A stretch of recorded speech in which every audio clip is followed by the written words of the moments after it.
I don't know if most of you know this. Patrick, I'm surprised you didn't mention it. It's actually give your favorite comedian a blowjob day. So, ladies, I'll be right over there afterwards. I live literally 5 minutes away, so you could be back here enjoying Northgate with your friends in less than 5 minutes. Don't let the beard and backwards head scare you. I mean, I'm not going to try to trap you in my apartment and do anything. Honestly, who could I rape, right? There's not many people in this room I can hold down and forcibly have sex with, if we're being honest. I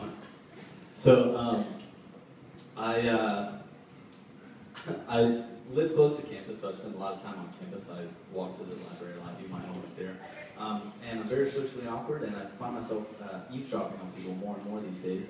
And one thing that I've learned in my time eavesdropping is that one of girls' favorite pastimes is hating other girls.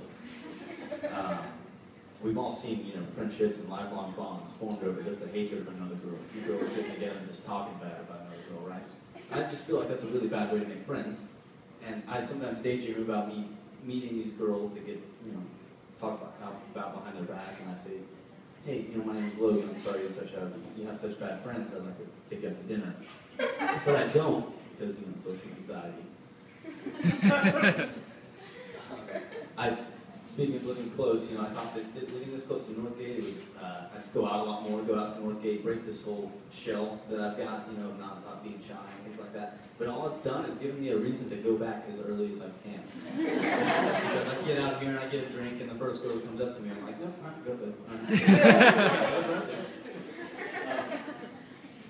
One of the nights that I didn't immediately go back to bed after the girl talked to me, my buddies and I were at Tipsy Turtle, getting some shots, and these girls, we were walking around the side of the bar, and these girls were staring at me as I was walking by them, and they had their hands in my face pointing at my mustache. And one of the girls said, can I touch your mustache? And I used to have a big handlebar mustache. I shaved it off last week, but it was all waxed up, real impressive. And she said, can I touch it? And I was like, yeah, absolutely, go ahead.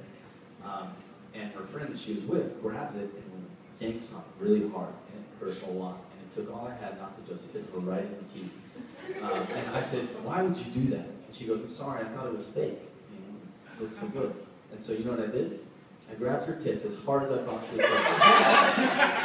And she said, why did you do that? And I said, because I'm drunk and I really like booze.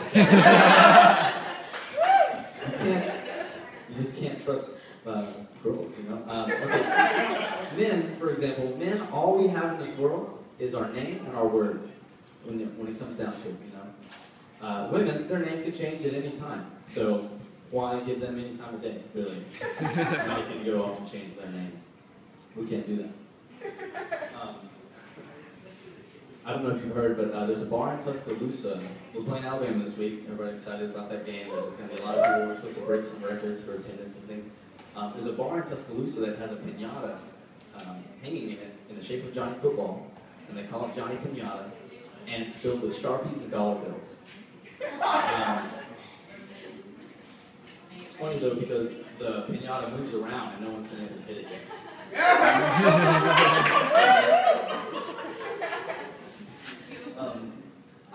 I like doing stand-up comedy because it's something you have to be creative. You can't Google how to write a good song. You can't Google how to paint a beautiful painting. We have to go and put this stuff on our own. And I think that's ironic because I Google how to have sex all the time, and I'm still very bad at that. This past Saturday, I was having sex with this a girl, and she was being really loud, and I thought it was kind of funny, and I got to started to wonder, like, oh my God, I wonder if my roommate is hearing this, if he can hear this. And so I said, hey, can you be a little bit louder? I need to make sure my roommate is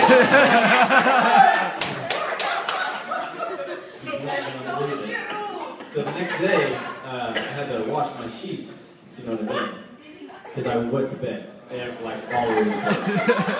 It was bad. It didn't come as a surprise to me. It's funny. My dad never had the sex talk with me, So I just don't have sex to solve that. But when I do, it's just really bad. I wet the bed afterwards. So they say in stand-up comedy, your first joke needs to really give the audience an idea of what to expect for the rest of your set, how funny you're going to be, what your style is. And I feel like that's true with lots of things. For example, first dates, I feel like I should really let the girl know what to expect for the rest of the evening. So I pick her up in my Mini Cooper, take her out to a small restaurant. It's really more about the presentation, you know, they sort of small portions, maybe engage in some small talk. Ask her what, you know, about school, what she's minoring in. Maybe after we're done with dinner, I'll for some mini hand sanitizer. That's key because it's something small coming from my pants. By the time we get back to my apartment and things start heating up, you know, small's already a theme. It's not, there's no surprise. But my penis isn't small, it gets great gas mileage.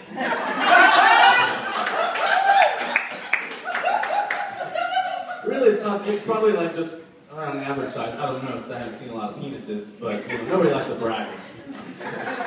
Alright guys, well hey, thanks everybody for coming out tonight. I'm going to enjoy the rest of the evening. My name's Logan, so thanks a lot.